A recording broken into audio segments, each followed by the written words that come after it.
சிடுக்கி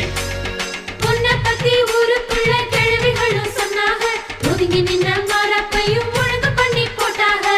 தின்னாத பழம் பழுத்து வளைஞ்ச கொடி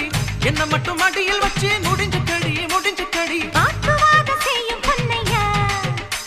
உன் நாக்கு ரொம்ப நீளத்தானையா நீளம் பார்த்து சொன்ன பொன்னம்மா நான் ஆழம் பார்த்து வந்த ஆழம்